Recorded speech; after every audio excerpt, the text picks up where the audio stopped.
actions pieces and kind of what we've been framing with Nick Tilson here. And we'll end with comments from Tribal Chairman David Archambault. We are going to be providing short time at the end for a few questions.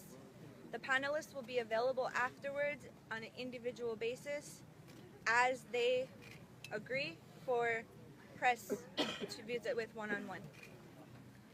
So at this time, I'm going to go ahead and turn it over. I'm going to have each person introduce themselves, and we're going to start with Tomas. Hello, thank you all for coming here today. Thank you to my elders for asking me to come and speak on behalf of the International Indigenous Youth Council. My name is Tomas Lopez Jr. I'm from Denver, Colorado. My mother is Sharon Dominguez Lopez, and my father is Ernesto Tomas Lopez Sr. I am here to talk about the past few hundred years and the many broken treaties that have occurred. We've been lied to for over 500 years, and we're here to request that President Obama honor his word that he made to the Standing Rock Youth when he came here in 2014. President Obama, when you came here, you promised that you would protect tribal sovereignty and spiritual belief. You promised to protect our sacred way of life. And here we are today standing up for that sacred way of life.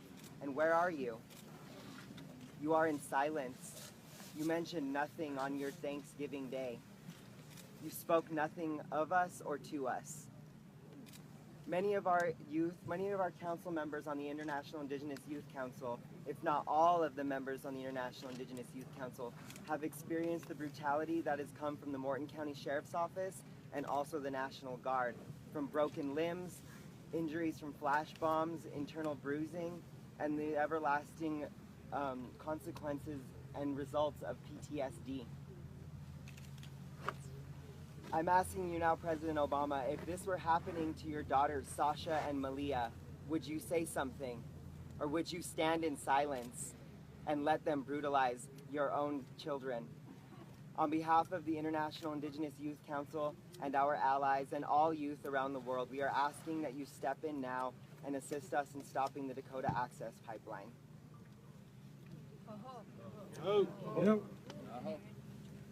Sanjo, my name is Coastiwe. My name is Erin Wise. I come from the Hickory Apache Nation in Laguna Pueblo in New Mexico. And I am here to represent my aunt, LaDonna Brave Bull Allard, who is the founder of the Sacred Stone Camp. When my auntie came in April, she told me that her intention was not to set up a camp that looked like this. Her intention was to stop people from putting a pipeline in the place before her son's grave. She said that she wanted to ensure a peaceful resting place for her son, and she did not think that when she started her camp it was going to evolve into this. She's grateful for it. But on behalf of Sacred Stone Camp and my aunt, we went to Washington, D.C. last week, and we met with the General of the United States Army Corps of Engineers, and he looked me in the eye, and I told him what happens in the dead of night when people aren't watching. I told him of the purveyance of rape culture in the United States, and I told him what happens to people that are left unprotected.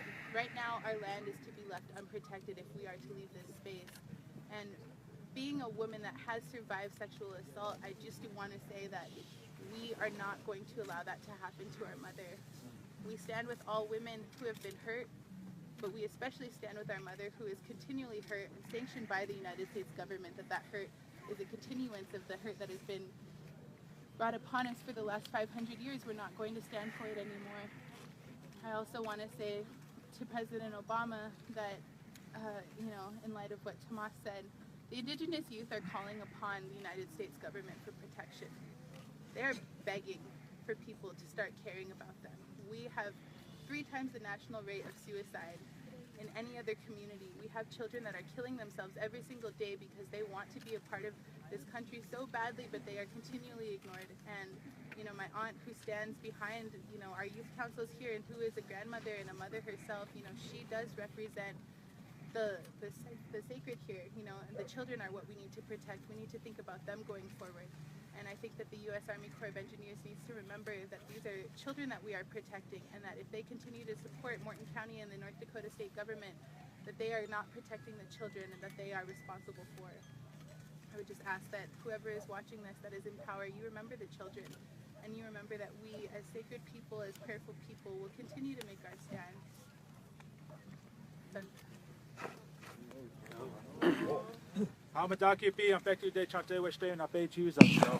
My name is Dallas Goldtooth. I'm Dakota, and I work with the Indigenous Environmental Network. And I first and foremost want to acknowledge all our relatives who've traveled from afar, and also acknowledge our relatives, the NoDAPL Oceti and relatives from the Standing Rock Sioux Nation, who invited us to this land, and we're their guests, and say acknowledgements for that. I also wanted to say that we have our relative, our sister organization, Honor the Earth, couldn't be here at this moment. They had a representative supposed to be planned to speak, but 4 of their vehicles had all their tires slashed this morning in Mandan up in North Dakota.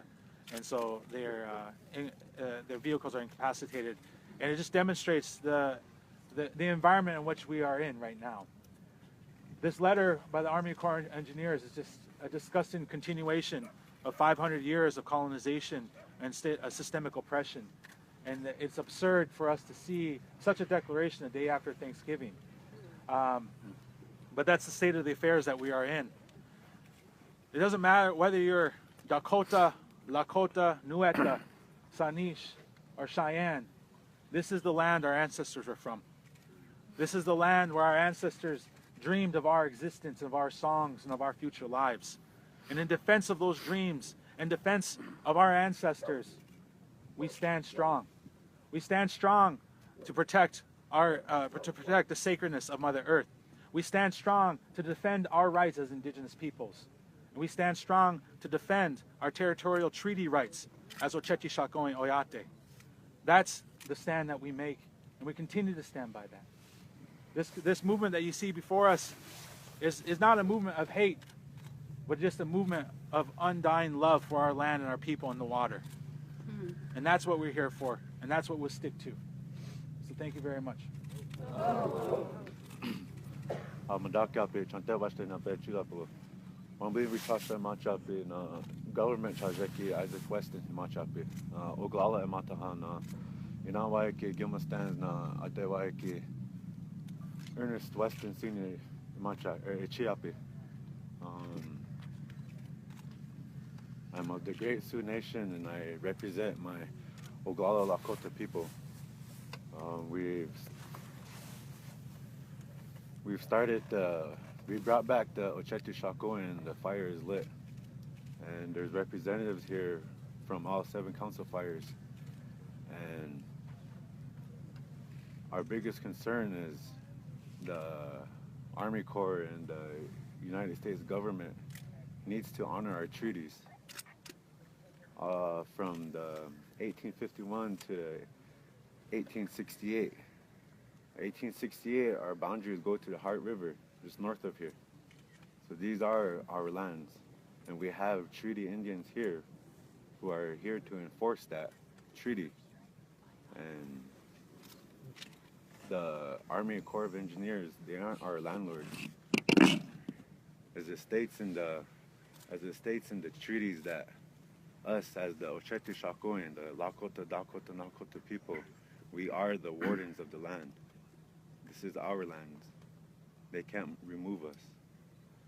They need to respect our treaties and respect our rights. In violations of Executive Order 647 that Obama signed himself in 2013, that they have to honor our treaties. They have to honor our rights as Indigenous people. And in the Executive Order 13007, we have our rights to be on federal lands in which we can pray. And these lands that we stand on, there are old Sundance grounds, there are old Vision Quest sites, there's old burial sites here. We have every right to be here and protect our land and protect our water.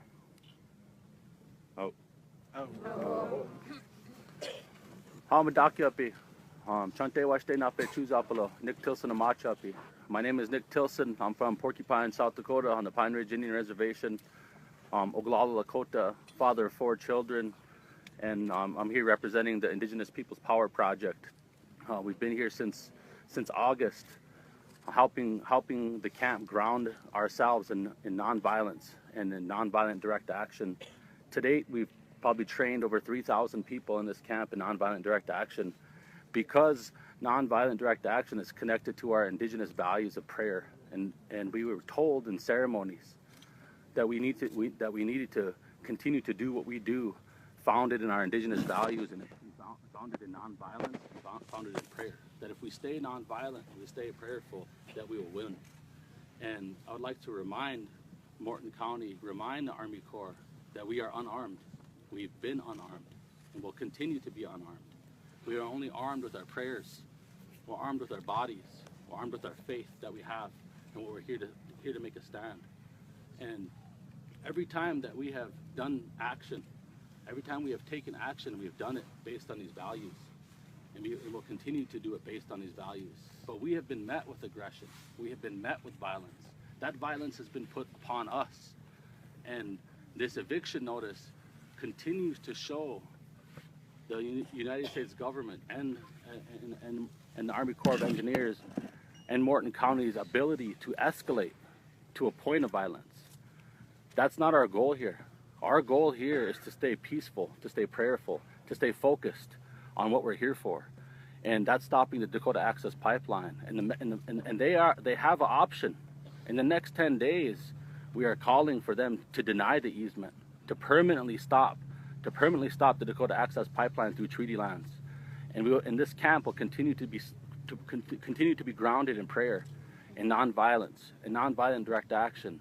These are strategies that different movements around the world have been taking for generations, and we are borrowing from those different movements and combining them with Indigenous values that we have here today.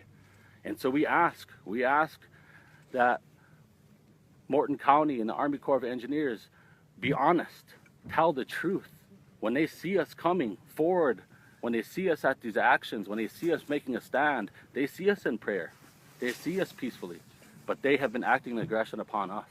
And so we are asking accountability for the violence that's been portrayed on our people. And our grounding in spirituality, the reason why there's not guns in this camp, the reason why there's not alcohol and drugs in this camp, is because we don't bring those things to Sundance. We don't bring those things to ceremony. We don't bring those things because it doesn't align with who we are. That's how strong our commitment is here. And we understand that our ancestors are here with us, that we're not alone, that's who we have to be accountable to in the work that we do. And it's part of our very identity of who we are, and that's why we're here. And we will continue to remain peaceful. We will continue to remain nonviolent, and we will do it with strategy. But we want America to know that as Indigenous people, we are not victims. This movement exists here because we are powerful, because Indigenous people have reclaimed power, and because we have been doing it through our Indigenous values.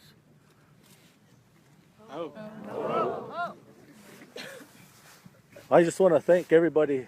My name is Dave Archambault. I'm the chairman of the Standing Rock Sioux Tribe.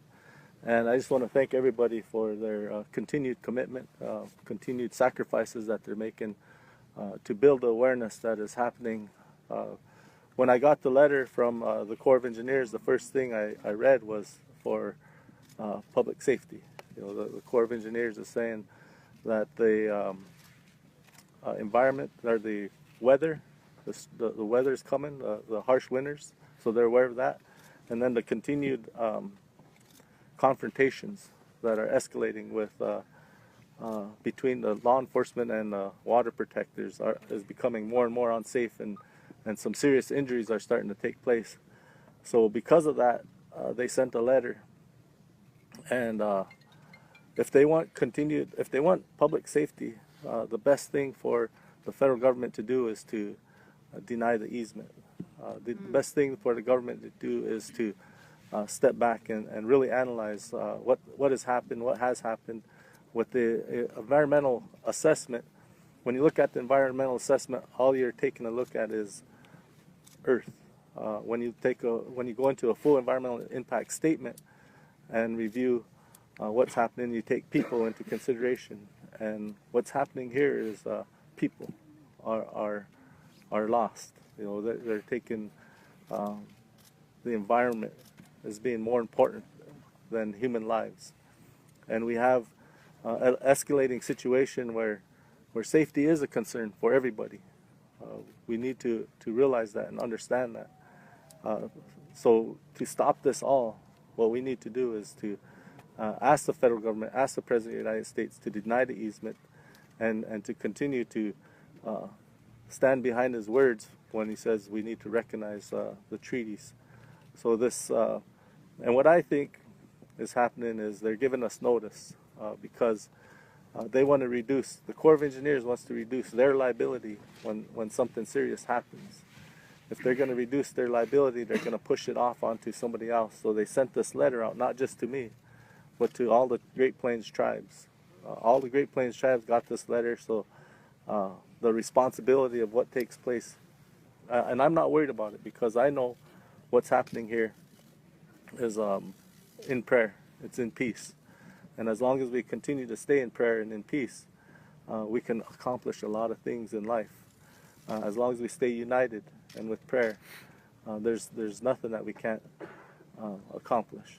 So it's really important that we continue to stand together and we continue to be on the same page and put our own self-interests aside, and let's work towards the collective greater good for all. So to date, there are 748 tribal nations across 22 cities standing with Standing Rock.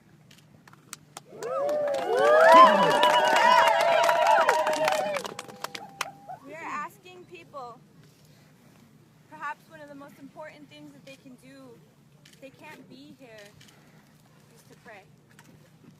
Send your prayers. The power of prayer is amazing, whatever that looks like to you.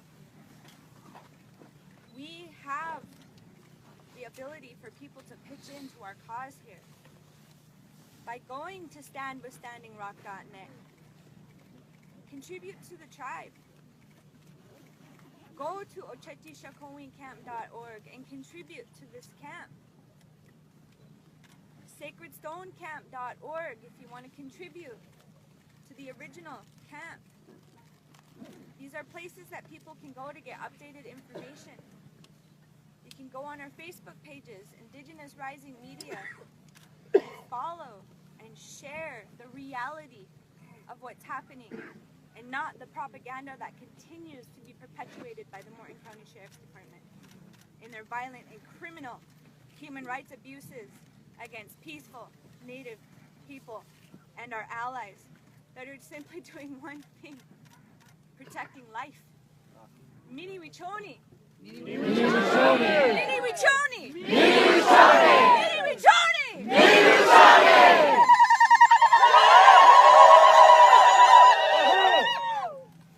With that, I would like to take a few questions, and what I'd like you to do is go ahead and I'll field about 3 questions, and we'll, if you have it for anybody, direct that to it too. Speak up loud and clear. I'll start with you and I'll come right here. I'd like to address my first question, Mr. Chairman. Has your legal counsel taken into consideration Bobby Kennedy Jr.'s tact, the whole approach of the 2 permits and how they misappropriated their permit request? Secondly, the fact that they're in violation of environmental law, given that only 30 jobs will be created and all this oil is going to China. We continue to look at all legal options, and we continue to analyze everything that we can in federal court, and that's the problem, is that the federal